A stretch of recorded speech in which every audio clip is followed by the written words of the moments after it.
on the axe, Anthony Kapfer. Yeah, rocking it out with That's sweet Dustin's vinyl intro music. Yeah, still got to work on the lyrics. Yeah, it's a lot of bands have been saying stuff like that. We gotta figure it out. There's a band right now going, I just got this riff. We just need some lyrics. Just need some lyrics, man. Where's that Elton John guy when you need him? Yeah. Can you imagine Elton John without that guy, Bernie, whatever his name is? That would just be awful. Even with him, some of those lyrics are questionable. The 70s stuff is good. I like the 70s stuff, but the 70s stuff is good until he started, this. But if I were a sculptor, breaking my heart is when it stopped. Then again, no. Or a man who makes potions in the traveling show. What? You need somebody to write that. Hey, come on, man. D is for divorce. Come on, you can't be judging. Like it's just what it is, bro. I don't know. It's of the time. Then again, I love the songs. I like that. That's kind of like a wink. Like then again, no.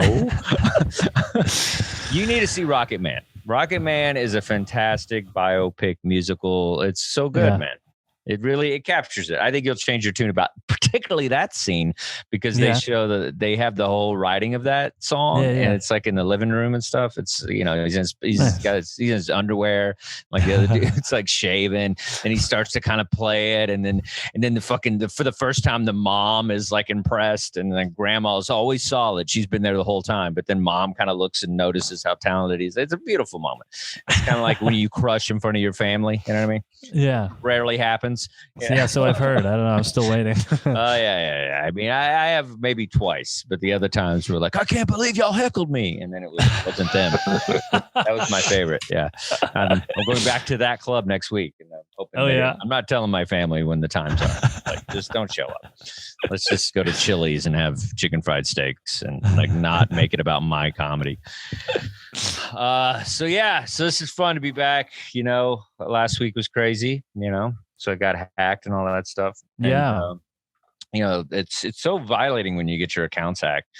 And, my brother got my redneck brother got his identity stolen, like his credit card and everything.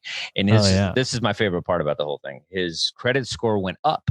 Like, he was like, it's unbelievable. They sent me 2 credit cards. And it was hilarious. He was so excited somebody stole his identity because he got it bumped him up. That's amazing. Yeah. So funny. That's probably what would happen to me. I don't have credit. I have no credit score. Yeah. At all. Yeah. Well, you gotta, you got a good girl. So that's what it's all about. You date better credit score. That's how you date. You get. Is that what they mean by dating up? Yeah, pretty much. Pretty much. Credit score. Yeah, pretty much. I was like you for a long time, and then eventually I took a turn and figured some stuff out. But I was like, hey, what kind of apartment you got? All right, we can hang out. I feel like if you haven't signed a lease in 20 years and you've lived in nice places, you win. I feel like that's how it all goes down. So, but it just feels weird, people take your stuff. But anyway, so let's, we're celebrating Women's History Month. And we're also celebrating Irish people because, that's March 17th or something. And we're going to bring in a co-host, very informative, funny, weird family here on the show. Give it up for my good buddies, Adam Holtz and Jeffrey Paul.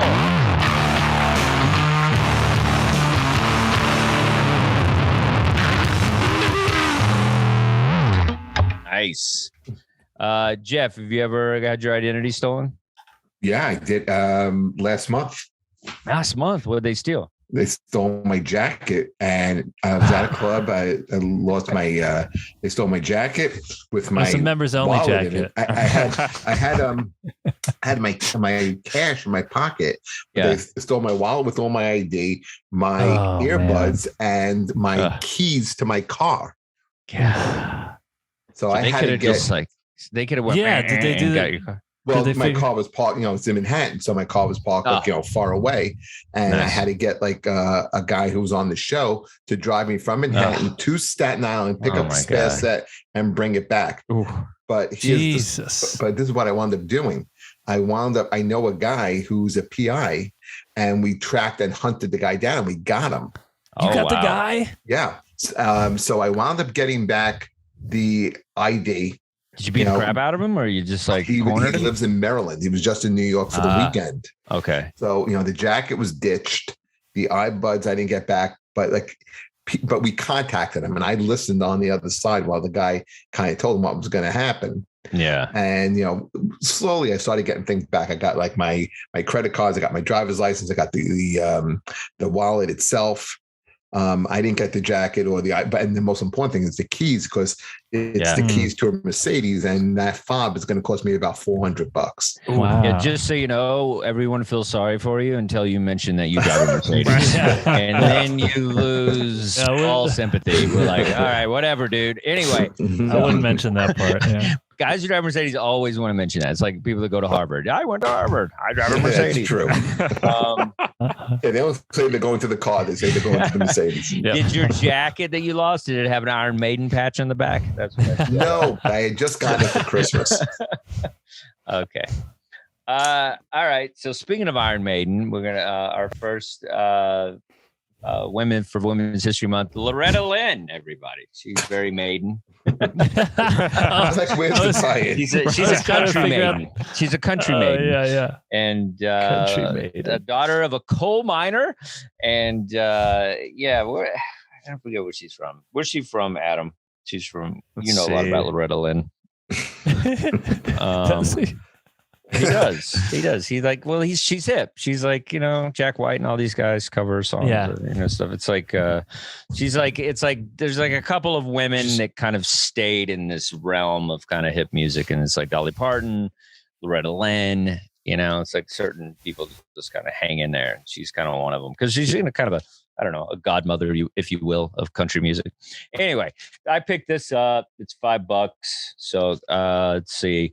It was kind of one of those that didn't have a lot of hits on it. It's kind of more of an experimental album. It's called Love is the Foundation. So I didn't know a lot of the songs, but it's Loretta Lynn, so it's pretty solid. You're gonna have Why Me, I think was a good song. That's all I really remember, just to satisfy. The Weakness in a Man. That's that song. Yeah, we a lot of weak men. That's why I don't even understand. Everyone's like, yeah, you could get drafted. It's like, dude, you couldn't handle a war. I'd be like, it's like, get out of here. Yeah, you'd be like, I got to get on Instagram and post this. So Irish, that was the Loretta Lynn album. Sorry, I kind of rushed through that. But anyway, it's the Love is the Foundation. It's a good album. Check it out. And it's hard to find Irish music because I got one that I'm saving because I'm gonna use it for next week as our album that we cover as a group. But I just looking up who's Irish American. Apparently, Chris Cornell was. And, I didn't know that. This is an amazing album. I feel like we should actually cover this album. Yeah, we should. It's a great album. We'll do a grunge month. That'll be something we'll do. We'll find out. We'll find out when grunge happened, like what month it started, and we'll figure out what month grunge started. You know what I mean? Like what pivotal moment in grunge happened on a particular month? I guarantee there was something. Well, probably Nevermind. No, don't give them all the credit, man. There was so much for breaking grunge. I think for sure it was Soundgarden was into the mainstream. Soundgarden was probably. I just watched a documentary thing grunge about happened in the 70s, though. It's like, a lot of people say it starts with Neil Young. Yeah, it started in the 70s, man. And when I say grunge, I don't just mean the Seattle 90s scene. I mean just kind of everything from Neil Young to all that stuff. Garage music in general. Sabbath has some elements of grunge. Sabbath does, even your boy Bruce Springsteen. How about that, Anthony? Didn't see that coming, did you? I don't agree with that. I was you don't watching agree with that? Are you kidding me? Have you seen his flannel work? All right. There's a Sub Pop documentary, and I was watching that, and so Soundgarden was and Green River, I think, were the two bands that they were originally pushing. Like that label was created pretty much to promote those bands. And Reverend Horton Heat. He was a big member of that label. He jumped after that. He was great. We used to see him on the street corner in Dallas, just like, for tips. And then like literally a year later, after he got on Sub Pop, they launched. Anyway, it's a great album. I don't think there's a finer voice in rock music. and Chris Cornell. I think he's one of the most beautiful voices you're ever going to hear. Anything he's ever covered has been great. Yeah. Did the Purple Rain. He's done a bunch of other stuff that were just phenomenal. This is a good, great album, double album. So I think it's. Oh, the vinyl is it's a 2 record. Yeah, it's 2 record. Yeah. What is it, like 17 tracks or something? Looks like something like that. 1, 2, 3, like 12 of them were big radio singles. Yeah, it's just some weird stuff. 4th of July, like Suicide. Man, when you see a track like that, you're like, gosh, dang it. Like with all the Kurt Cobain stuff, you're like, you're just like, God, you saw it coming. We were all there. We heard it coming. We listened to it on repeat. Yeah. We did, and we did nothing. We did nothing. And so that's it.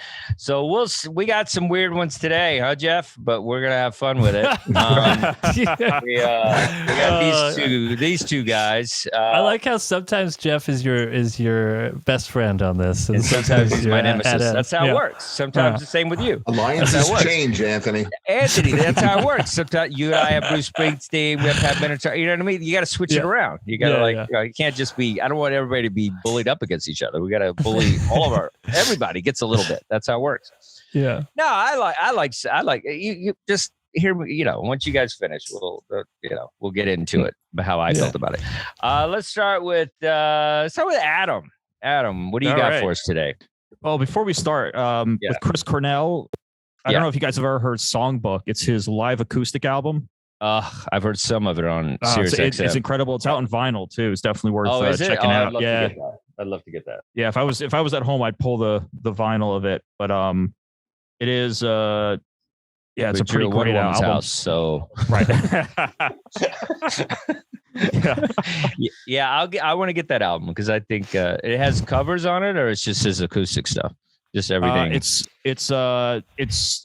just as acoustic. It's a mix of stuff from Soundgarden, from his solo stuff, from what was the other band that he was? Audioslave. So he had some of the Audioslave stuff, and he had some covers also.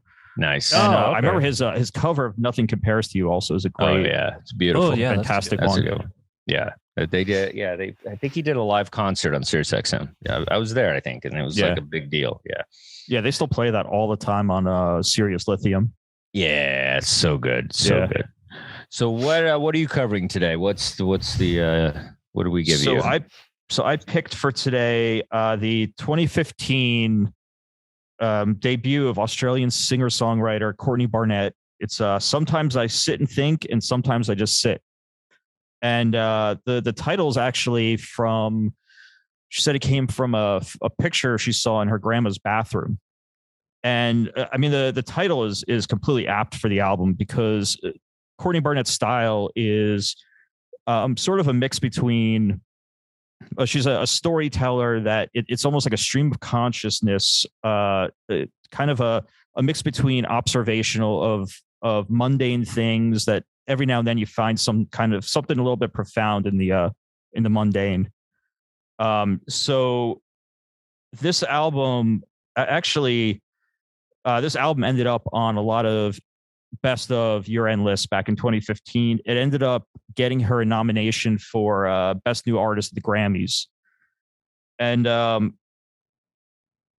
think it's, at least for me, I think it's one of the better debut albums from the past 10 years. So getting into the actual album itself, there's well, actually, first, the style is kind of, this would fit pretty well into the 90s alt-rock scene. I feel like her music would kind of probably get bunched in with Beck and Pavement, along with a kind of slacker rock. But yeah, I mean, getting into the actual album itself, it starts with Elevator Operator, which is a story of a young man who decides to ditch out on work and just as he says, like, he's just idling insignificantly. And he runs into this woman. He's heading up to a roof, and she thinks just because he's heading to the roof, he's about to kill himself. But all he just wants to go up there to imagine he's playing SimCity, which is always a great reference. But it almost feels like in a way like a Sheryl Crow song. The way that Courtney Barnett sings it, it's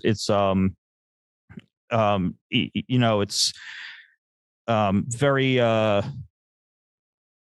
She kind of describes every single moment that happens in this journey and all this guy is doing is basically just deciding to ditch work and get into an elevator. But the second song on the album, which is it was the lead single. This is the song that this is the first Courtney Barnett song I heard, Pedestrian at Best. So before this song came out, she had a double EP and she had a song called Avant Gardener, which got her some kind of international acclaim at the time. So this song is kind of a response to that, where it's a grungy song. It sounds a little bit like Nirvana. And, she's basically saying that she just had a little bit of success and not to put her on this pedestal. It's a very interesting song. I read somewhere where somebody compared it to Serve the Servants, but it definitely feels Nirvana-ish. Definitely probably the hardest song on the album. One of the best too. Illustration of Loneliness is a fun song of kind of, missing somebody and trying to distract yourself by the kind of like mundane things like looking at the ceiling or I completely forget now. Small Poppies, the fourth song on the album, this is one of my favorites. This has a kind of David Lynch feel to it. It's very loungy. It starts off kind of slow. It ends up getting really hard towards the end of it. Depressed In is a song entirely about just home ownership, and kind of takes a turn where, as there's just this kind of as she's kind of journeying to see this house. And she's talking about escaping a city filled with coffee shops and just heading to this boring town. And she notices the life that this kind of widow has led inside this house that she's seeing, and talking about how if the whole chorus is, if you had $500,000, you could just knock it over and start all over. The next bunch of songs, Aqua Profunda, Dead Fox, Nobody Really Cares, are more fun, shorter songs. And the last song on the album, Kim's Caravan, reminded me of kind of Nirvana's Something in the Way. It's a bit darker, but has a similar musicality to it. I don't know what version you guys listened to, but she had put out a special edition where she took a lot of the songs she had done on this split piece double EP and did live versions of it. It was pretty good. This was a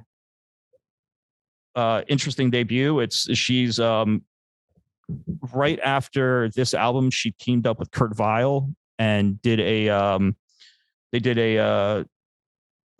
album together. And Kurt Weill pretty much, it really fits her style too. But yeah, that's about it. Very cool.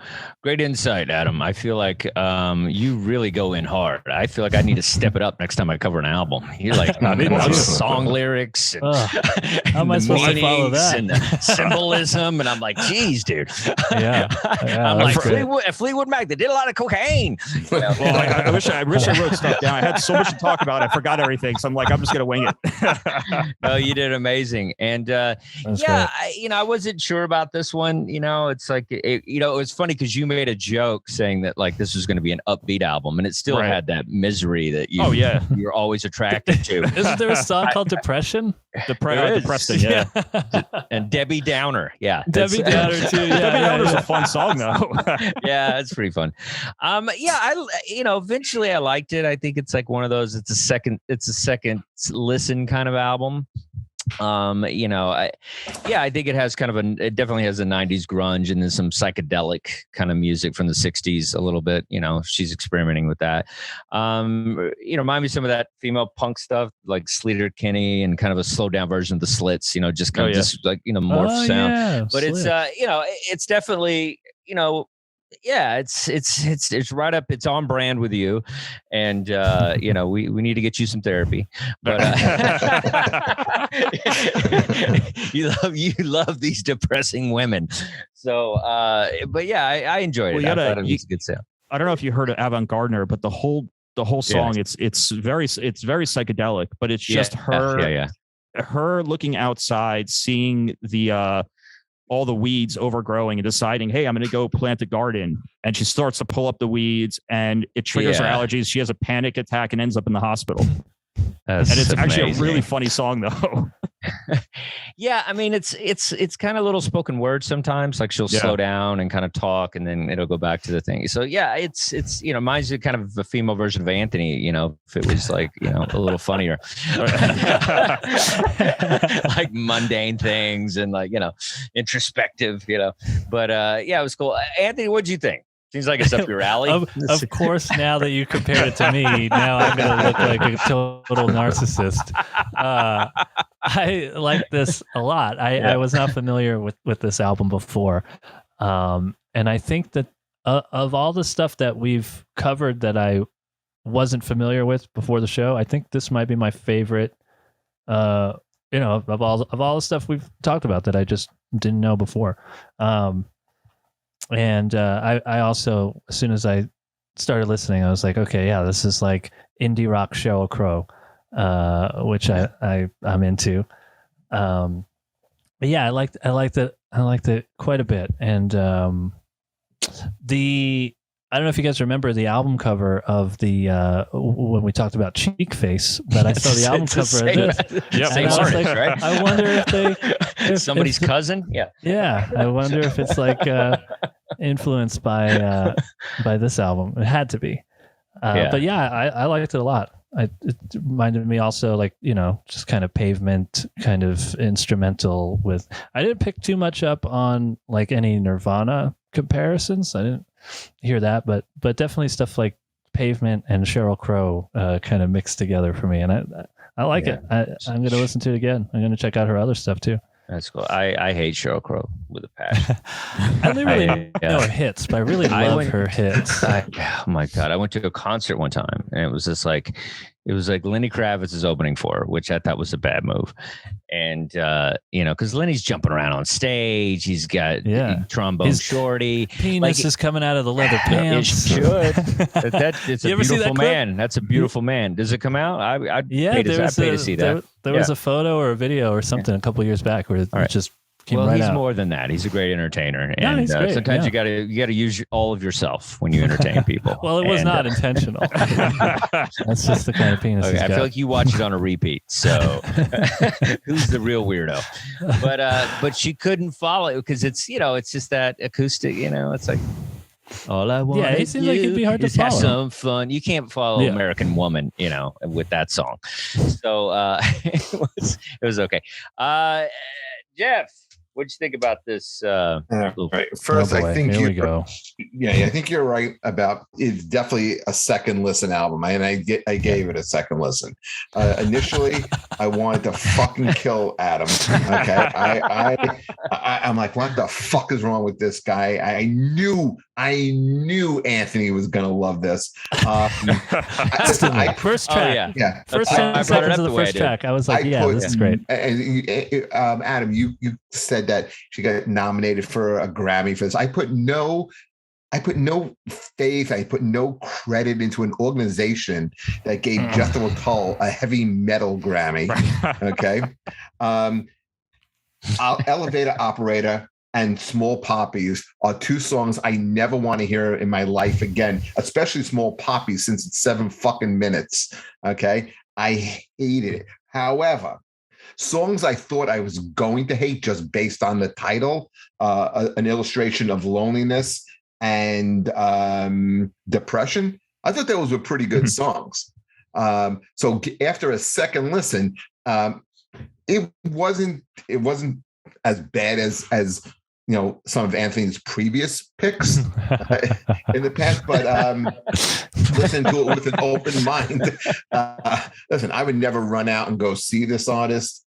If she opened up for somebody, I don't know if I'm getting there early, but if I get there, okay, I'll sit and maybe check out half the set without throwing up. if forced to listen to it, it's not terrible. Right. I'm not like cutting off my ears like Van Gogh. I won't do that. This is what I want to do. This is what I want to do for April Fools. I think it'd be really funny for the month of April. I want to have like each of us have to like pick the other person to listen to an album we think they'll hate. I like this. Recommend this. I've already picked that for Jeff several times. Every segment is April I think Fool's, this gag will be pretty easy. Yeah. But I'm a little more, I'm a little more open. But Jeff, he has his. I can't believe Jeff complained about the length of any of the songs after that blank 47, where half of the album was. That was your pick, right? Yeah. Half of those songs were 6.5 minutes. No, they were all minutes. 6.5. It was James Conley is the longest song. A lot of them. You don't like the bagpipe for 4 minutes? No, it's up. It's Irish. It's very jiggy. Jiggy. I said jiggy, Anthony. You did say jiggy. I noticed. Yeah, all right. You guys need to go to Chuck E. Cheese and work this out. Okay. So Anthony, what do you got for us, tough guy? What do you got? Oh, we're going to jump into the. All right. Why not? We're done. Let's move on. Okay. Well, it's not going to be as in depth. None of us are as in depth as Adam. Adam reads all the right magazines. He's on point. Yeah. So this was, I didn't realize this was going to be tough. You were like, okay, pick an Irish artist. And I was starting to look it up and I was like, do I not listen to any bands that are from Ireland? And I remembered this album by this band called Ash. The album is called Free All Angels. And I remember getting this album when it came out, based off of the single Burn Baby Burn. That was the song that made me buy the album when it was like they were pushing that song. But this is an album that I have not really come back to very much since since around the time that it came out. So I did a little bit of research, but also I don't listen to any of their other stuff. I listened to this album a little bit when it came out, and then I just kind of forgot about it. But it seems like the first album, this was their third album, so it seems like the first one they had some success, and then they did a follow-up that was like a little less commercial, and with this album they were sort of trying to get back to putting out something that was successful, I guess. And so the singer, Tim Wheeler, I believe is his name, he went through like an 18-month depression, moved back in with his parents, and then he just started writing a song every day until he had what became this album. And it seems like they were really trying to put out hits, because I read something about how the engineer spent more time editing the drums than the band spent recording the album. Wow. So they were really leaning into the digital editing on this album. And to me, this is kind of very reminiscent of like kind of early Weezer and stuff like that. And I think this came out around the same time as the Green album. I like this album more than the Green album. I think that Ash was more successful in putting out this type of album than Weezer was. It sounds a little less mechanical to me than what the Green album turned into. So what else? Depression, editing. Yeah, that's about it. I like this album. I haven't really listened to it a lot. Editing. What else? What do you? Great job, buddy. Great job. Yeah. You covered it well. Jeff, come on, let's hit you again. What do you got? I loved it. I thought this was surprisingly a great album. I really enjoyed this album. I wish you would have picked it a little sooner so I could have spent more time listening to it. I'll go back. In the week. Yeah, I'll go back and listen to this again. I mean, I think right off the top, right from Walking Barefoot, Shining Light, Burn Baby Burn. I think one of my favorite songs is Candy. I like Cherry Bomb, Submission. I mean, I'm looking at all these songs and I'm waiting for the clunker. And I really, from what I listened to, I really didn't hear one. I liked how varied the songwriting is too. I don't think any two songs sound alike, unlike the previous album we just spoke about. Yeah. I liked how these songs get you right away. You know, like there are hooks. And I listened to this with people today, and I had this on. And every song, people would kind of like, hey, this is pretty good. Hey, this next track is pretty good too. I think I couldn't pigeonhole what this band sounded like. And that's okay, because I thought they had their own sound. I had heard of Ash, but this is one of those bands that kind of always fell by the wayside with me. Yeah. And I'm glad I actually got the opportunity to listen to them. That's what the beauty of this show, that, we're kind of like forced to listen to music that sometimes we miss on. But no, Anthony, this was a great pick. And I absolutely enjoyed this. Wow, I'm shocked. Here's what's really going to get you excited, Jeff, is that Wheeler, the vocalist, guitarist, and then I think Hamilton, they started in a Iron Maiden cover band. Whoa! They knew that would be something great to them. I had no idea, and I picked the album. They got their chops. Yeah, wow. Played some Maiden. That makes sense because, the same thing with Weezer. Like Rivers is a big metal guy, and it's so interesting that guys like Weezer. That end up they grow up loving metal, and then they end up writing these kind of songs.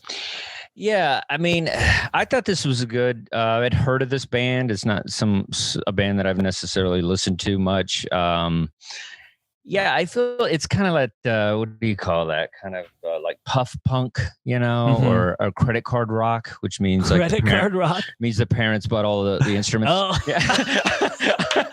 Well, that makes sense. He moved back in with his parents and wrote this album. So these are just my new, kind of genres of music. I love that. And I mean, it's definitely on brand with you, Anthony, with the kind of music that you like. And definitely, I'm not attracted to this kind of music generally, but I'm happy that, because my first kind of introduction to Weezer, was what's that album that we covered, Jeff? Pinkerton. Because I feel like if I had done another album, I don't think I would have gotten into them as much. Whereas I feel like the raw kind of gritty album was the first introduction. So I knew they had that in them. And so it was interesting to go to that one and then go to the other stuff. So I feel like this band kind of sounded like some of the early Weezer stuff. It did kind of sound like I like Green Day a lot. So I think Green Day is a fun time. They kind of got me through college and stuff. So that first album was great, I think, and it's Dookie or whatever. And so I feel like this is, it's kind of like if Green Day wasn't like, if they weren't squatting, if they if they had like a little easier way, I think this would be the band. This would what they would sound like, because Green Day kind of they had paid some dues, and so I feel like that's what I don't like about some of this kind of puff punk stuff, where it's like, they're trying to have a voice in the thing, but it's like, it's still kind of cul-de-sac-y, and so it just doesn't have the grind and passion that I kind of want in my music sometimes. But I thought it was good. That's a good listen. I'll give it more of a chance. I think I'd like to hear some of their other stuff. Some of their, are they still together with some new people? I think they still play. I think they're a 3-piece now. They got rid of the they got 3-piece. Extra guitar player. I think I'd read that, but it's good. It's different. It's once again, a band that I wouldn't listen to on my own. So I'm glad that I had the opportunity. But it's a little soft for me. But I like where their head's at. You know what I mean? I think so.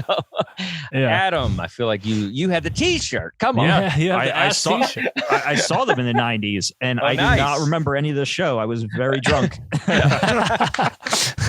But nice. No, they're a very underappreciated '90s band, and just like Black 47 last week, it was a band I'd completely forgotten about since I used to listen to them in the '90s, but I forgot about him too. I haven't listened to this album in over 10 years. That's often the case with Irish music. Every March, we bring it back. And they're a band known for they've been on a bunch of soundtracks. They're on The Life Less Ordinary. If you saw the Jackie Chan film Rumble in the Bronx, they had the closing track Kung Fu, which is one of their hits. I think it was off of 1977 trailer album. Is that the first one? Yeah, that's their first album? I think I think it was Trailer was maybe an EP, and then 1977 was their known. But I think they combined both of the albums now. I remember having the Trailer album at one point. I actually never heard this album, Free All Angels, and I mean I really liked it. And all of yesterday I was listening to this. This morning I was listening to jumping between this and some of their older stuff like 1977 and Trailer. And I mean I really liked the opening tracks, Walking Barefoot, Shining Light, Burn Baby Burn, Cherry Bomb was great. The Slow Down Someday. I mean it's all great power pop. I'd say it probably kind of straddles the line between power pop and pop punk. But yeah, it's very much, it is very much of the time. It was very much that sound of the late 90s, early 2000s, but I think it still holds up. Yeah, I like puff punk and credit card rock, and you guys need to get that moving along. Yeah, I think it's going to be a thing soon. It was very cool. Good job, guys. I say we covered it, Women's History Month, and we got the Irish thing. Jeff, you got any lists for us? I do, and since this week on Thursday it's going to be St. Paddy's Day, I thought I'd go with the top 10 Irish bands. Anthony's going to love this. Of all time. This is probably what I looked up and I was like, nope, none of this. I'm not picking any of this. Nope. I'll go with Ash. Okay. Poor Anthony. So, do you want me to just go in order? Or do you guys want to guess? It's your segment. You choose. Okay. I'm going to have you guys. I'm not going to have you guys guess because I don't think you're going to get some of these bands. Okay. Like for instance, number 10 is the Dubliners. They're an older band, an Irish folk band, known for its appearances on the Ed Sullivan Show. Number 9 is a band that I've never heard of. Do you guys know Clandid? No. Clanad. Clanad. Is that what it is? Clanad? Yeah. Have you heard of them? Yeah. Okay. Yeah. I mean, supposedly they're very big in the UK. Yeah. 8 top 10 albums. Yeah. I'm not familiar with them. Oh, they're great. Yeah. It's a female singer or no? I don't know anything about them. I think it's Irish folk music. I think it's a female singer. Yeah, they're good. They did this. I want to say they did the soundtrack to the Patriot games. They did an instrumental. Wow, really? If that's real, can you look that up? Looking that up, yeah. Who did the Patriot Games soundtrack? Clanad, is that them? Pretty sure they did. It is. Wow. Yeah. They nice. Huh? Dustin. But yeah, they do a lot of instrumental stuff. Yeah, it's like a lot of score. I think they do quite a bit of scores, actually, music scores. But yeah, they're cool. But check them out. They're good. Okay. I mean, I never heard of this band, so I had no idea what they were. Number 8, I know. Do you guys remember the Corrs? Pop band, 3 hot sisters and a brother. They had a huge hit in the United States with Breathless, and it was like a nice video. Breathless. Yeah, I thought they were really good. That's the number 8 Irish band. Okay. Number 7, we all know. The Boomtown Rats with the hits I Don't Like Mondays, led by Bob Geldof. I almost picked that album because I love the song. I don't like Mondays, but I tried to listen to the album. I was like, I can't go with this. I think overall, Ash is a better album. I mean, Boomtown Rats had a huge hit, but that song is so good. And also brought Bob Geldof into prominence. Yeah. Almost picked it. Okay, number 6 is the Pogues. Nice. A big influence on bands like Black 47, known for its Christmas song "Fairy Tale in New York City." Are you guys Pogues fans? Yeah, I like them. Yeah, heavy. I think they're talented. They're very talented. Yeah, I don't know that's something I listen to, but they're great, and So like Dustin, David you're Bowie. gonna like number 5. You ready? No. Number 5, Thin Lizzy. Nice. By the great Phil Lynott, Gary Moore. Everybody knows them from The Boys Are Back in Town, Whiskey in a Jar, which Metallica did an amazing cover with. Always arguments about should this band be in the Rock and Roll Hall of Fame? Absolutely. Yeah. Number 4 is a band that we all know, the Cranberries, led by the late Dolores O'Riordan. Huge first album. Everybody's doing it, so why can't we? With big hits like Linger and Dreams. And then they had the smash hit that's really making a resurgence now in Zombie, because it's like an anti-war song. Yeah, they're good. It's kind of it's period rock, but it's good. The next you don't need to want to listen to them. That Zombie's going to come on the radio regardless. And it's an easy song to play on guitar, because there was a time I played, and this was one of the songs I can play, because it was the same chords as Disarm from Smashing Pumpkins. So it's only I think a 3-chord song. Oh, I'm in drop D tuning. Never mind. I don't know if you guys know. I don't know this band. This was a 70s band called Horslips. Horslips? HORSLIPS. Horslips. Yes, they did the soundtrack too. No, I'm kidding. I don't know. You fucking know this band, Dustin. You're hiding some Irish blood in you. No, they're supposed to be like an electric rock band. They throw in a fiddle every now and then. I understand. That sounds fun. I'm into it. I'm not familiar with this band. Horslips. I love a fiddle and a guitar together. I think it's a good time. That's right. You put on some Jethro Tull and you'll have a pisser. Or some John Cougar Mellencamp. Or the first Breeders album, Pod. Or Charlie Daniels Band. I love Charlie Daniels Band. Number 2 is an Irish boy band that Simon Cowell once said is the ugliest boy band he's ever seen, and told that manager, fire at least 3 of them. Well, the manager listened to him and fired 2 of them, and they became very successful in the UK. A band called Westlife. I don't know them. Who made this list? Number 2? That was the number 2 Irish band of all time. I don't agree. And do you know Westlife? I don't know them.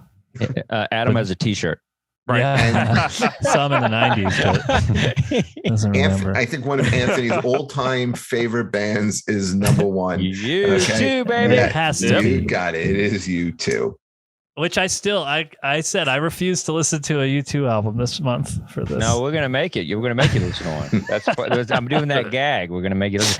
There's some good U2 albums, and then there's some bad ones. A lot of them are bad, but there's some good. Achtung Baby is good. That's a good one. Joshua Tree. Joshua Tree. Yeah. I can't do Joshua Tree. It's just it's just so overplayed, man. It's just. I saw them on the Joshua Tree tour, because they just did the Joshua Tree tour right before the pandemic. And Alan Fuchs and I went, and they played, their hits at the beginning. Then they went to a main stage and did all of Joshua Tree in order, which was fantastic. And then they closed with later hits. And I thought it was one of the best concerts I've seen. Yeah, I'm sure it was great. Wow. They're good. I saw the Rattle and Hum tour. I was there when BB King came out. We were there in Fort Worth and stuff. So, nice. Zoo TV? Huh? The Zoo TV tour? Is that what that was great? That was the one after. That's a pretty decent one, but Achtung Baby, that seems like it would be a cool one to see. Yeah, Achtung Baby is my favorite. I think that's. I got to work with U2, particularly Bono and his wife. When they were playing in the area, they needed like someone to stay with them. Yeah, and so I was with them, and they were very, very nice. His wife is absolutely a doll. Great family, and they really took care of you. So I have kind of like a soft spot in my heart for U2, but I've seen a ton of their shows. U2 is a big part of my youth. I remember when I was a kid, we discovered those albums, October and Unforgettable Fire and stuff. And that was, that was the mantra for, so long. You forget about that album, Unforgettable Fire. What a Unforgettable Fire is a good album. It's just, and then when you first hear the song, Martin Luther King, it's like, it's just, it hits you when you're not ready for it because you're young and you just haven't quite developed all those feelings about how horrible the world is. And so Bono was good at that. He was good at kind of bringing people to the forefront of all all these like apartheid and all these problems in the world and human trafficking, all that, and he's continually doing that. He's a great rock star. Like he uses the power appropriately. It's just the music itself. Sometimes it's a little, dated or whatever, but but they started out, I feel, a little harder, and I kind of like that early stuff, Boy and all that stuff. It was more punk back then. Yeah, the first 3 albums, I feel, like I Will Follow is a punk song. Yeah, like those songs I think are a little more, kind of what maybe Anthony would be more into. But then I get the Joshua Tree stuff because it was in your face. And then when they did the Apple thing where they put their album on everybody's device, it was like that's the most un-punk rock thing ever. So it's like I think like those moves have made people kind of have a disdain for U2 as a group. And I think, it wasn't how they started. They started as a really cool story and they got together and young and everything. Yeah. But then it's like, then they just, try to do stuff to stay in it. And I hate when bands do that. It's like, just be old. It's the young people probably won't like you unless you're on a TikTok video. Like just go with it. But when they did that, I felt like they were trying to get the youth because they were going in at like Apple Music and stuff and trying to get everybody's, download. And so I don't know. I thought that was a really poor business move. Yeah, I think people were turned off by that as well, but they all aged really well. When you see them, like one of their latest songs, "Elevation," is such a great live song. It's not about them aging; it's about the music aging. No, but they I think they changed with the time. I feel like again, you want to see a stadium rock because they played at MetLife. Yeah. And you just saw like the whole place jumping during Elevation. If you got me tickets to go see U2, I would see them in a heartbeat. But I don't know if I would pay for them, but I would go. I would go with you for sure. So if you ever get U2 tickets, I will go and I will enjoy the entire concert. I won't be like Anthony shitting on it. Like, I'll go and have a good time. If somebody got the tickets, I'd probably go. I'm sure that they put on a great. They're basically the epitome of an arena rock band, but that's just not like. It's not you. You're like, I see the albums that you like with like little sketches in crayon on the covers and stuff. I get it. We all know what you're into, and it's cool. Yeah. That's the beautiful thing about music. Yeah. He likes the Lumineers. They're talented at what they do. They opened for you too. I couldn't take it. Oh yeah, the Lumineers. Yeah, I hate that song where like every third syllable they're yelling "Hey." That's a lyric.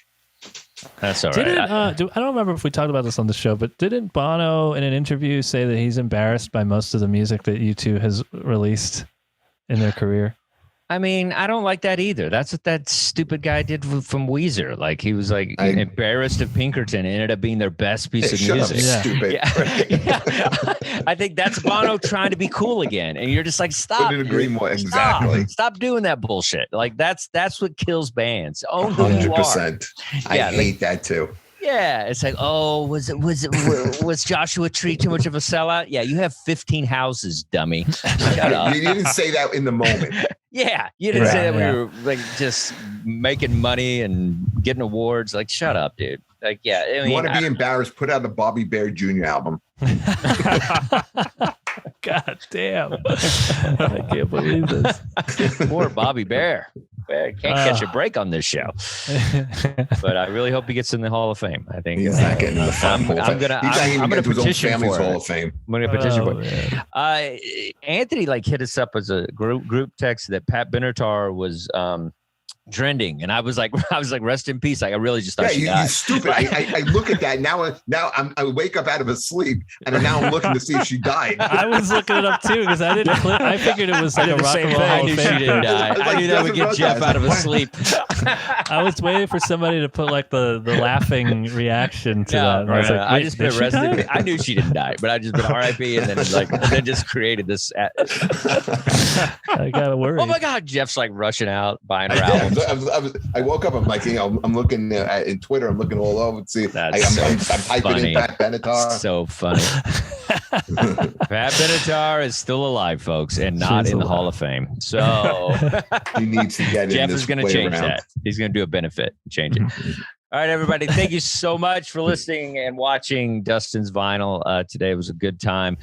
Next week, I think we're going to do, I'm personally going to do Jailbreak, Thin Lizzy. We might as well cover it. Ooh, and nice. then Jeff, you get the female pick. And please, I have a feeling it might be. Relax. I loved your pick. All right, we're waiting in anticipation for Jeff's pick. Oh, Jeff's pick. Yeah, not looking forward to that one. Yeah. I think John Cougar Mellencamp has a sister, Anthony, so they go with us. Joanna Mellencamp. Debbie Mellencamp. Yeah, Joanna. Yeah. She's good. I like anyway, all right, everybody. Thanks for listening. We'll see you guys and watching. Yay. Support record stores. Buy vinyl. Yay.